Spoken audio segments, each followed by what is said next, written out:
Hello and welcome back to Drama Investigator. Before we get into today's investigation, don't forget to subscribe and hit that notification bell so you can be notified when I post the tea. Now before we get into this investigation, if anyone feels the need to drag Karissa Pukas, let's just take a step back for a second and realise that social media is a business. Karissa has been in the game for over 10 years, she's worked really hard at what she does, and I believe she deserves every coin she earns. Fans, however, have mixed opinions on Karissa Pukas's recent controversial tweet, which has since been deleted, but it was regarding how much money she was offered to do a sponsorship with a company, which was a lot, but she turned it down because she didn't agree with the company for whatever reason. It may have conflicted with her morals, who knows. But another influencer, Kristen Leanne, had also responded to Karissa's deleted tweet, as we can see here. Kristen had stated, "Same, I turned down a $26,000 deal from a company whose morals didn't align with mine, and a $13,000 deal because the magnetic lashes did not work. Good for you." A fan had responded, "Both of y'all are whack for this. Y'all had to include money amount for what?" Here for the Tea had also responded to the drama on her Twitter stating, "Also, was this a subtle dig at the influencers who did magnetic lash deals?" Another case of the 60k sponsorship. So like I had said before, there were a lot of mixed opinions about Karissa's tweet exposing her sponsorship deal. Here a fan was fully supportive of Karissa's intentions behind being transparent, and Karissa was grateful for the people who understood her tweet. The fan had tweeted, "I've followed you for a long time now, and I thought that your tweet was insightful. I think if you removed the amount you were offered, it would be less impactful. I can understand if a random person saw your tweet and misunderstood your intentions behind it, but you've worked hard for your business and deserve to have opportunities like that. It's a shame people aren't open to civil discussion and that they have to be negative Nancy's. I hope you feel better and remember that a majority of your followers understand where you're coming from." Karissa had responded, "I really appreciate that. Thank you." Karissa had also tweeted after her deleted tweet stating, "Moral, please support when your favourites get sponsorships. Like and comment or share when you see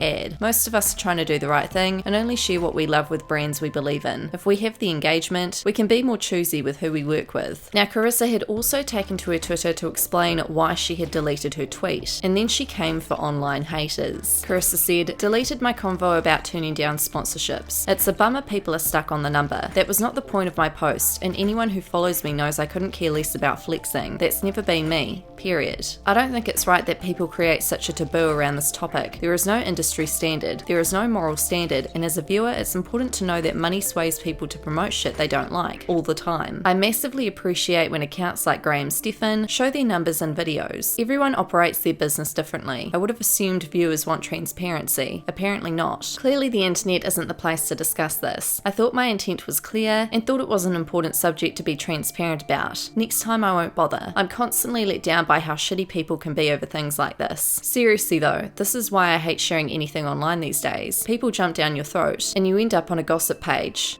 That. I'll go back to shutting up now." Karissa had then also apologised indirectly about the drama on her Instagram with a beautiful pic of her at the beach with the caption reading, "I sometimes struggle with an internet culture that demands no error. I've consented to learn publicly and sometimes it's a hell of a ride. I'm human. I'm flawed. I make mistakes. I feel a lot. I talk too much. I'm learning how to diffuse my triggers and work past traumas. But I'm not always successful. I've been a bad friend and a bad partner. I've hurt people's feelings. I've said things I shouldn't say or things I'm not so proud of, and I've learned from it, all of it. Every failure an opportunity, teaching me how and where I can step up and grow into the woman I aspire to be. I don't expect to be perfect. I expect to grow, to practice grace when I don't show up as the best version of myself, to acknowledge when I make a mistake and to correct it, to keep moving forward and to always challenge myself to do better and be better. All of us are flawed, but even while we are flawed, we are capable of enduring goodness. Be kind to yourself and to others as we figure it all out. #Thursday Thought." Now in more news, Marlene Estelle has sent a cease and desist to the Fancy Face. If you're not already up to date with that drama, let me fill you in real quick. Marlene Estelle was called out recently for issuing a false copyright strike against a channel who had made a video about her and had used her brand Makeup Geek in the title. Well, Marlene Estelle went off on her Instagram story, which we covered in my prior video that I'll leave linked down below. Since then, the Fancy Face, also known as Tina, who had received the false copyright strike, has been going off on her Twitter, and she recently let her followers know that Marlena had sent her a cease and to sit. Hashtag getting sued. Tina had retweeted this to her Twitter. A fan had said, "I'm pretty sure this is still the claim form, which asks whether you want an immediate takedown and strike, or to give them 7 days to work it out." And here we can see the removal options and agreements on YouTube. You can either schedule and send out a 7-day notice. That way the content creator can avoid a copyright strike and agree to take down the video, or there's a standard request removal now, and these removals lead to a copyright strike straight away, which is obviously the option that Marlene Estelle had clicked on when deciding to give Tina a copyright strike. Tina had also tweeted, "Since I can't use Makeup Geek anywhere, she will hereby be known as that woman." That woman, Miss Geek, is such a liar. This is the first step to filing a copyright strike on a YouTube video. The first line says, "You guess it, takedown notice" in large print. So to pretend she didn't know it would remove my video is a blatant lie. Here we can see on YouTube it says, "Submit a copyright takedown notice." Tina had then tweeted, "This was in retaliation to a YouTube privacy request to edit her video with an email to Geek requesting that she remove my personal info from her video. My request did not affect her video or her channel. She is trying to silence criticism and block any negative opinions to push her rebrand. She thought I would cower and back down because I am a small blip on social media," and then using a boomer excuse of, "I am not used to technology anymore," along with setting female empowerment back centuries with the hormonal and pregnancy narrative. We as women are not to be diminished to being emotional creatures who can't handle conflict. And of course she goes with the ad hominem argument about 7 months in emails and blah blah blah, rather than actually addressing the issue at hand, a false copyright strike, because she has been vindictive and malicious. And don't get me started on her cadence and soft-spoken tone with the watery eyes appeal to pity bullshit. "Oh, Tina is loud and blunt, and I am a soft little dove." That woman, the geek, has had it out for me since I did not give glowing reviews of her products. She's had this manufactured beef since then and keeps pushing that narrative. She messaged me years ago after taking on the car chat video title about beef. Hashtag it's not new. The email I received from that woman is very argumentative and aggressive and not at all apologetic. She typed the word apologise with the most bile I have ever seen. So no, Miss Geek, I do not accept nor will I respond to you. Quote, "Since you have my email I see. YouTube sent me that email with your false copyright strike. Then why still follow me? Ma'am, I do not follow you. I just didn't block you. Oh, cease and desist? Maybe? Hence that woman." Okay guys, it looks like the lawyers have been sent my way. If you see tweets/posts disappear, this is the reason. Please do not tag her or her company, as this will make it worse. Thanks. I expected this, so no worries. But the veil has already been lifted. I said my piece for now. Now, does it count if they sent it under the wrong name? Okay, I will be deleting the posts and tweets tomorrow. I might go MIA for a couple of days, FYI, if I need to handle this legally. I was going to make a video, but I have to hold off for now. And I'm doing well on my end, so don't worry. You know what I find interesting? Jaclyn Hill handled criticism a lot better than we give her credit for. Any copyright strikes or legal action? Hashtag not that I've heard of. My videos about her were more incensed, and I never heard so much as a peep from her. Good on you, Jaclyn. Intimidation and manipulation tactics don't work well on me. Another interesting tidbit. I wasn't blocked on Instagram until right before the live Apollo excuse was posted. Hashtag what was the point then? I'm still hoping that this can get resolved simply. Remove the strike and address my privacy claim. Back off with a lawyer and keep it pushing. I'd be done with it that easily. I don't need an apology because she can never genuinely give me one. No one would have known about my privacy claim if that woman had not hit me with a false copyright claim. That was a private matter between her and I until she retaliated, rather than simply blur my